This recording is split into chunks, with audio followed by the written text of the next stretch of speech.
আল্লাহ তাআলা আপন রসূল সাল্লাল্লাহু আলাইহি সাল্লামকে সম্বোধন করিয়া ইরশাদ করিয়াছেন, আপনি তাহাদেরকে জিজ্ঞাসা করুন, আচ্ছা বলো তো বলতে দেখি, যদি আল্লাহ তাআলার কিয়ামত পর্যন্ত একধারে রাত্রিকে তোমাদের উপর স্থায়ী করিয়া দেন, তবে আল্লাহ তাআলা ব্যতীত কে এমন উপাস্য আছে যে তোমাদের জন্য আলো আনিয়া দিবে?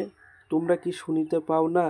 আপনি তাহাদেরকে আরও জিজ্ঞাসা করুন, আচ্ছা বলো তো দেখি, যদি আল্লাহ তাআলা কিয়ামত পর্যন্ত তোমাদের উপর দিনকে স্থায়ী করিয়া দেন, তবে আল্লাহ তাআলা ভিন্ন কে এমন উপাস্য আছে যে তোমাদের জন্য রাত্রি আনিয়া দিবে, যাহাতে তোমরা ইহাতে আরাম করো? তবুও কি তোমরা দেখো না? কাসাস ৭১-৭২। আল্লাহ তাআলা ইরশাদ, আর তাহার কুদরতের নিদর্শনসমূহের মধ্যে সমুদ্রে ভাসমান পর্বতাকার জাহাজসমূহ যদি তিনি চাহেন বাতাসকে স্থির করিয়া দিতে পারেন, তখন এই জাহাজগুলি সমুদ্রের উপরিভাগে অচল হইয়া দাঁড়াইয়া থাকিবে। নিঃসন্দেহে ইহাতে প্রত্যেক ধৈর্যশীল কৃতজ্ঞ ব্যক্তির জন্য আল্লাহ তাআলার কুদরতের উপর নিদর্শনসমূহ রহিয়াছে। অথবা যদি আল্লাহ তাআলা চাহেন বাতাস বহন এই সকল জাহাজের সওয়ারিদিগকে তাহাদের মন্দ আমলের দরুন ধ্বংস করিয়া দেন, আর অনেকেই তো ক্ষমা করিয়া দেন।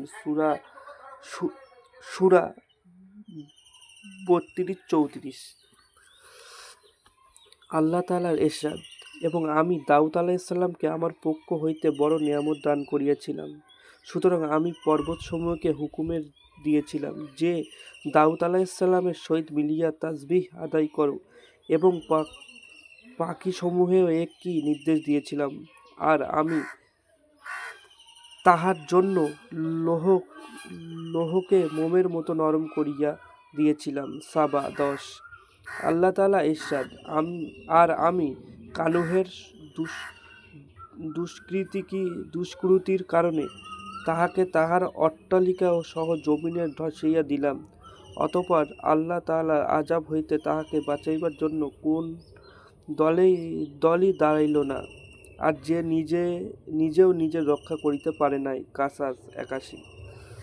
আল্লাহ তাআলার ইরশাদ, অতঃপর আমি মূসা আলাইহিস সালামকে নির্দেশ দিলাম যে, তোমার লাঠি দ্বারা সমুদ্রের আঘাত করো। সুতরাং লাঠি দ্বারা আঘাত করিতেই সমুদ্র ফাটিয়া গেল, এবং ফাটিয়া কয়েকটি অংশে বিভক্ত হইয়া গেল, যেন অনেকগুলি সড়ক তৈয়ার হইয়া গেল, আর প্রত্যেক অংশ বিরাটকার পর্বত সদৃশ ছিল। সূরা শুআরা ৬৩। আল্লাহ তাআলার ইরশাদ, এবং আমাদের নির্দেশ তো এমন যে, একবার বলিলেই চোখের পলকে পুরা হইয়া যায়। আল কামার ৫০।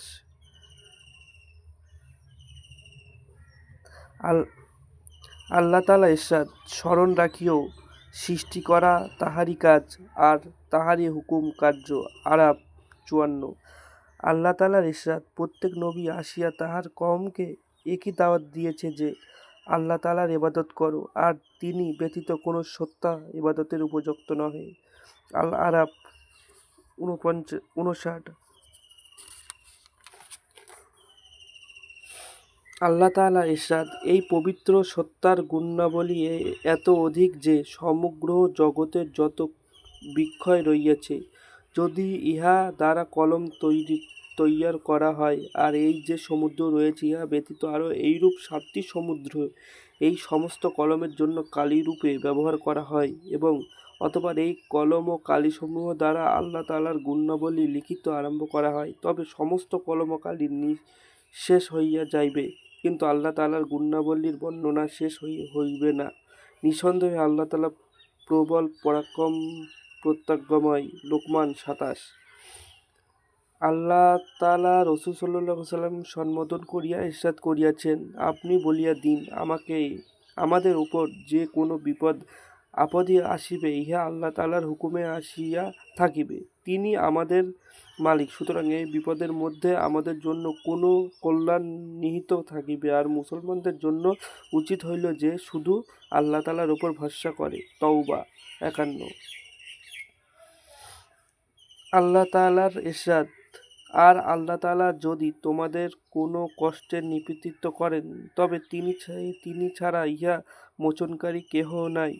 আর যদি তিনি তোমাদের প্রতি কোনো শাস্তি পৌঁছাতে চান, তবে তাঁহার অনুগ্রহে কোনো বাধাদানকারী নাই, বরং তিনি স্বীয় অনুগ্রহ নিজে বান্দাদের ওপর হইতে যাহাকে চাহেন দান করেন, এবং তিনি অত্যন্ত ক্ষমাশীল, অতি দয়ালু। ইউনূস ১০৭।